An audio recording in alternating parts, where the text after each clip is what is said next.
विंटरविल के गहरे और पुरस्रार जंगल में जहाँ वक्त थम सा गया था, हर बर्फ का गाला एक जादुई कहानी सुनाता था। यहाँ की फिजाएं चांदी जैसी चमकती थीं और दरख्त बर्फ की सफ़ेद चादर ओढ़े किसी गहरी सोच में डूबे हुए लगते थे। उसी बर्फीले जंगल के एक कदीम दरख्त की जड़ों के नीचे लीरा का छोटा सा घर था। आज वो बहुत खुश थी क्योंकि आज बर्फानी मेले का दिन था और उसे पूरे जंगल को अपनी जादुई छड़ी से सजाना था। लेकिन अचानक लीरा का दिल डूब गया। उसकी जादुई छड़ी अपनी जगह पर नहीं थी, वो गायब हो चुकी थी। लीरा ने पागलों की तरह हर जगह छड़ी को ढूंढा। उसने बर्फ के हर गाले और हर पत्ते के पीछे देखा, लेकिन जादुई छड़ी का कहीं नामो निशान न था। परेशान होकर वो दाना खरगोश मिस्टर पाइन विस्कर के पास पहुंची, लेकिन अफसोस उन्होंने भी उस चमकती हुई छड़ी को कहीं नहीं देखा था। अचानक लीरा की नज़र एक छोटी लड़की पर पड़ी जो बर्फ में खेल रही थी।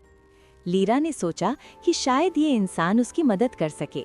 मेरी जादुई छड़ी खो गई है, क्या तुम मेरी मदद करोगी? परेशान ना हो, हम उसे मिलकर ढूंढेंगे। लीरा ने डरते डरते अपनी कहानी सुनाई और जोया ने फौरन मदद का हाथ बढ़ा दिया। जोया अपने भाई अली को लीरा से मिलवाती है। अली एक बहादुर और समझदार लड़का है जो फौरन उस नन्ही परी की मदद के लिए तैयार हो जाता है। अली देखो, ये लीरा है और इसे हमारी मदद की जरूरत है। वाह! लीरा देखो, ये निशानात आम नहीं हैं, ये तो चमक रहे हैं। अली की नजरों ने बर्फ पर वो निशानात ढूंढ निकाले जो किसी आम इंसान के नहीं थे। ये किसी पुरस्रार चोर का सुराग था। निशानात का पीछा करते हुए वो एक खौफनाक गार के दहाने पर पहुंच गए। जोया सहम गई थी, लेकिन अली ने उसे हौसला दिया। अली, मुझे डर लग रहा है, ये जगह बहुत अंधेरी और ठंडी है। गार के अंदर एक बदतमीज बर्फानी जिन छुपा बैठा था जिसने लीरा की जादुई छड़ी चुराई थी। वो उस ताकत को बुरे कामों के लिए इस्तेमाल करना चाहता था।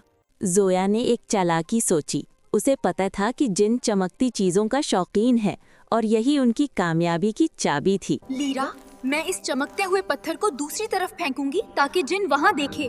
जैसे ही जोया ने चमकता हुआ पत्थर फेंका, जिन की तवज्जो भटक गई। लीरा ने बिजली की तेजी से अपनी छड़ी की तरफ गोता लगाया। जैसे ही लीरा ने अपनी छड़ी को छुआ, एक जोरदार धमाका हुआ और जादू वापस आ गया। गुस्से में भिफरे हुए जिन ने धाड़ मारी, लेकिन अब वो बहुत देर कर चुका था। जिन ने गुस्से में आकर गार को बंद करना शुरू कर दिया। बर्फानी चट्टानें गिरने लगीं और बाहर निकलने का रास्ता तेजी से छोटा होने लगा। अली और जोया की जिंदगी खतरे में थी। जोया, जल्दी करो, गार का रास्ता बंद हो रहा है, हमें रुकना नहीं है। भागते हुए जोया की नज़र एक जख्मी कव्वे पर पड़ी जो बर्फ तले दबा हुआ था। अपनी जान खतरे में होने के बावजूद जोया ने पहले उस मासूम परिंदे की मदद करने का फैसला किया। घबराओ नहीं प्यारे कव्वे, मैं तुम्हें अभी आजाद करती हूँ।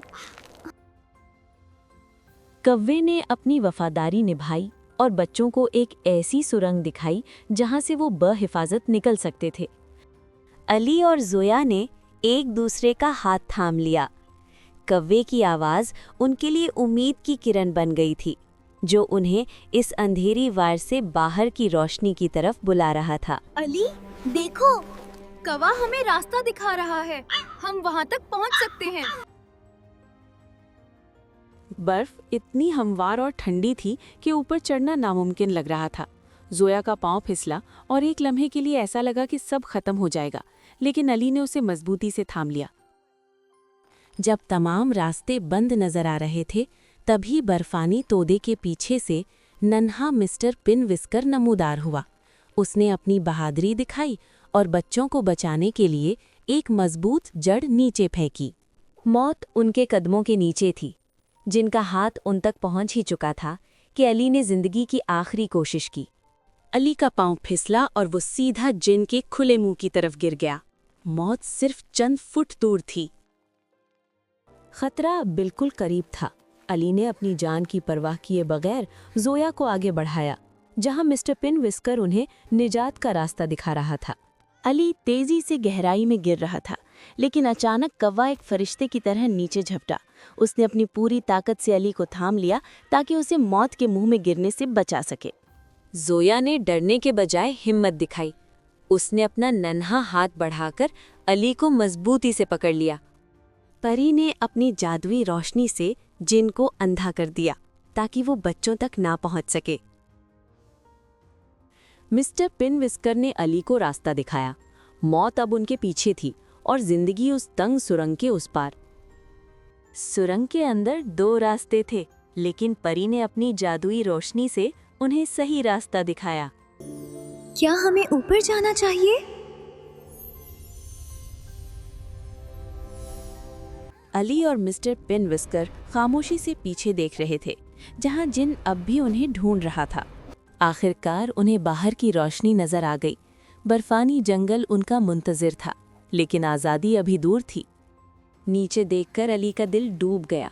वो सुरंग से तो निकल आए थे, लेकिन अब वो एक ऐसी ऊंची चट्टान पर कैद थे जहां से नीचे देखना भी नामुमकिन था। अचानक एक जोरदार धमाका हुआ। जिन ने दीवार तोड़ दी थी। अली के पास बचने के लिए अब सिर्फ चंद लम्हे बाकी थे। खौफ के इस आलम में परी ने हिम्मत ना हारी। उसने अपनी जादुई ताकत से जोया की गिर्द एक हिफाजती ढाल बना दी। ऐसे में जब कोई रास्ता न बचा था, कौवा एक जादुई बेल लेकर आ गया। यही उनकी आज़ादी का वाहिद जरिया था। जोया ने एक लंबी सांस ली और अपने डर को पीछे छोड़कर नीचे की तरफ छलांग लगा दी। वो बिजली की रफ्तार से नीचे गिरे। हवा उनके कानों में चीख रही थी, लेकिन अब वो जिन की पहुंच से दूर हो रहे थे। बर्फ के नरम बिस्तर ने उनका इस्तकबाल किया। आखिरकार वो गार के अंधेरे से निकलकर जंगल की पनाह में पहुंच चुके थे। हम कर दिखाया, हम आजाद हैं। जंगल की खामोशी में एक जानी पहचानी आवाज गूंजी। अम्मी, अब्बू।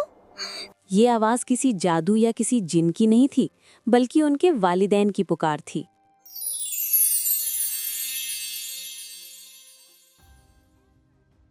पेरी और मिस्टर पिनविस्कर खामोशी से देख रहे थे। उन्हें खुशी थी कि उनके छोटे दोस्त अब अपने घर वालों के साथ हैं। कौवे ने एक आखिरी बार उनकी तरफ देखा और सुकून के साथ पर फैलाकर रात के आसमान में गुम हो गया। परी ने अपनी जादुई छड़ी घुमाई और चमकती हुई धूल पूरे जंगल में फैल गई।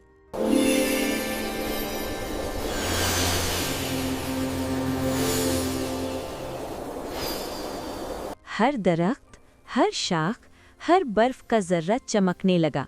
अंधेरा रोशनियों में बदल गया।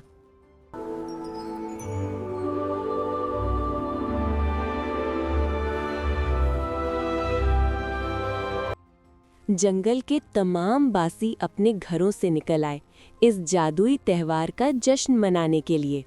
अली और जोया ने सीख लिया था कि जादू सिर्फ कहानियों में नहीं होता, बल्कि ये हमारे दिलों की हिम्मत और एक दूसरे की मोहब्बत में छुपा होता है। अगर आपको ये कहानी पसंद आई है तो मज़ीद ऐसी जादुई वीडियोस देखने के लिए हमारे चैनल को सब्सक्राइब ज़रूर करें।